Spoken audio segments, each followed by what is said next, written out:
भ्रष्टाचार पर मोदी जी बोलते नहीं थक रहे थे। अमित शाह जी और खुद मोदी जी ने संसद से लेकर लाल किले की प्राचीर पर खड़े होकर दोस्तों भ्रष्टाचार की लंबी चौड़ी बातें की कि अभी तक विपक्ष भ्रष्टाचार करता आ रहा था, विपक्ष के घोटाले गिनवाए गए संसद में खड़े होकर।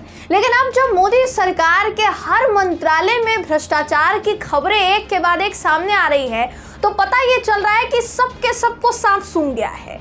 स्मृति ईरानी जी के अल्पसंख्यक मंत्रालय में, जो अल्पसंख्यक माइनॉरिटीज मिनिस्ट्री है दोस्तों, जो उसमें करोड़ों का घोटाला सामने आया, उसे अभी वक्त भी नहीं हुआ था, वो घोटाला अभी पचा भी नहीं पाया था कोई, तो गृह मंत्रालय में अब भ्रष्टाचार का मामला आधमका है। सोचिए, ईरानी जी से लेकर शाह जी सबके मंत्रालय में भ्रष्टाचार हो रहा है और इसकी चर्चा तक नहीं ली जा रही है। लेकिन अब गृह मंत्रालय में भ्रष्टाचार का जो आंकड़ा सामने आया है, जो शिकायतें सामने आई हैं, वो आपको इस खबर में जब हम बताएंगे तो निश्चित तौर पर आपको हैरानी होगी कि अमित शाह के मंत्रालय में क्या क्या चल रहा था। नमस्कार, मेरा नाम है जयंती झा और आप देख रहे हैं देश नीति। देश नीति, केवल सच्ची और पक्की खबरें। कैग की रिपोर्ट्स ने सरकारी गलियारों में तहलका मचा दिया और अब सीवीसी यानी केंद्रीय सतर्कता आयोग ने एक रिपोर्ट जारी करके अमित शाह जी की तरफ सारी उंगलियां उठा दी है दोस्तों। वो क्यों, समझिए। इस आयोग ने एक रिपोर्ट जारी की है जिसके मुताबिक भ्रष्टाचार की सबसे ज्यादा शिकायतें अगर किसी के खिलाफ है तो गृह मंत्रालय के अधिकारियों के खिलाफ है। दूसरे नंबर पर कौन सा मंत्रालय है? Railway ministry. तीसरे नंबर पर बैंकिंग सेक्टर। ये अधिकारियों के खिलाफ भ्रष्टाचार की शिकायतें जो है दोस्तों सामने आई है। ये रिपोर्ट 2022 के आंकड़ों को बता रही है। पिछले साल केंद्र सरकार के सभी विभाग और संगठन में सभी जितने श्रेणी थी उसके अधिकारियों और कर्मचारियों की अगर आप शिकायतों की बात करेंगे तो ऐसी कुल 1,15,203 शिकायतें मिली। इनमें से 85,437 शिकायतें ऐसी थी जिसका निपटारा किया जा चुका है जैसा खबर कहती है, जबकि बाकी बची 29,766 शिकायतें लंबित है। इनमें से 22,034 शिकायतें 3 महीने से ज्यादा समय तक लंबित रही, उस पर कोई एक्शन नहीं लिया गया। अब सुनिए गृह मंत्रालय के कितने अधिकारियों के खिलाफ शिकायतें दर्ज है, उसके बाद बाकी के मंत्रालय पर आएंगे।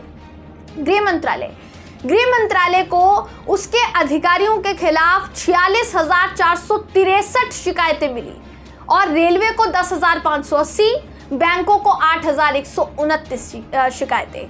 रिपोर्ट में कहा गया है कि गृह मंत्रालय के कर्मियों के खिलाफ कुल शिकायतों में से 23,919 शिकायतें ऐसी हैं जिनका निपटान कर दिया गया है, जबकि 22,724 शिकायतें अभी भी लंबित रही, जिनमें से 19,198 शिकायतें 3 महीने से ज्यादा तक लंबित रही, उन पर एक्शन नहीं लिया गया। रेलवे ने 9,663 शिकायतों का निपटारा कर दिया है। 917 शिकायतें लंबित है, जिनमें 9 शिकायतें 3 महीने से ज्यादा समय तक लंबित थी। अब आते हैं बैंकिंग सेक्टर पर।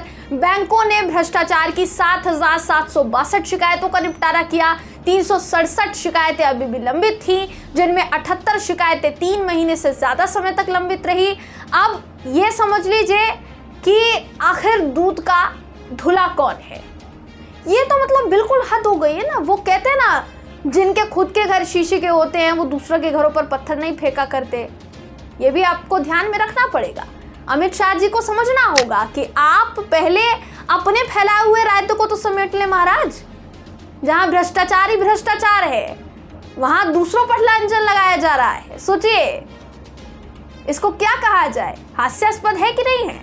इससे पहले भारत के सबसे बड़े अल्पसंख्यक छात्रवृत्ति घोटाले का खुलासा हुआ दोस्तों। कई राज्यों में बनाए गए फर्जी लाभार्थी, फर्जी संस्थान, फर्जी नामों से बैंक खाते, ये सब कुछ बीते दिनों सामने आ चुका है। अल्पसंख्यक मंत्रालय किनका है आपको पता है? 144.83 करोड़ रुपए का घोटाला हुआ है। अल्पसंख्यक मंत्रालय किनके अंडर आता है? स्मृति ईरानी जी के अंडर आता है। शुरुआत में मैंने आपको खबर बताई थी, तो जाहिर है कि घोटाले पर घोटाला, बावजूद इसके दूसरों की पोथी पत्रा निकाला जा रहा है। मध्य प्रदेश गए थे हाल ही में अमित शाह जी, वहां बोल कर आए हैं कि कमलनाथ जी के घोटालों का अगर ब्यौरा निकालना शुरू किया तो बहुत सारे घोटाले निकलेंगे, उनके खिलाफ जांच जो है वो तेज हो जाएगी। बहुत सारी चीजें दोस्तों कही गई। इसके बावजूद भी अभी जो इतनी सारी खबरें सामने आ रही है, इस पर किसी ने कुछ नहीं कहा है। यही कारण है कि बहुत ज़्यादा हैरानी होती है। जाहिर है कैग ने बीते दिनों जो रिपोर्ट्स निकाली थी उसने भी इनके तमाम प्रोजेक्ट्स में, इनके तमाम योजनाओं में घोटालों का जिक्र कर ही दिया था। केंद्र सरकार के अंतर्गत कितनी ऐसी योजनाएं हैं जिसके अंतर्गत घोटाला हुआ है, ये बीते दिनों कैग की रिपोर्ट्स ने सामने लाकर रख दिया था दोस्तों, पूरा कच्चा चिट्ठा। उसके बाद अब धीरे धीरे करके सारे घोटाले सामने आ रहे हैं। तो समझ से परे है कि 2024 से पहले इतने घोटालों का जिक्र होना, वो भी मोदी सरकार में जो खुद को भ्रष्टाचार से कोसों दूर बताती रही है। आखिर क्या ये 2024 में खेल पलटने वाला है? ये एक बड़ा सवाल है। इस पर आप क्या सोचते हैं? आपकी क्या राय है? कमेंट करके जरूर बताइएगा। वीडियो अगर आपको पसंद आया हो तो वीडियो को लाइक कीजिए, शेयर कीजिए, चैनल को सब्सक्राइब करना बिल्कुल भी ना भूलें। फिर मुलाकात होगी आपसे अगली वीडियो में, तब तक के लिए नमस्कार। आपका एक सब्सक्राइब हमारे लिए महत्वपूर्ण है।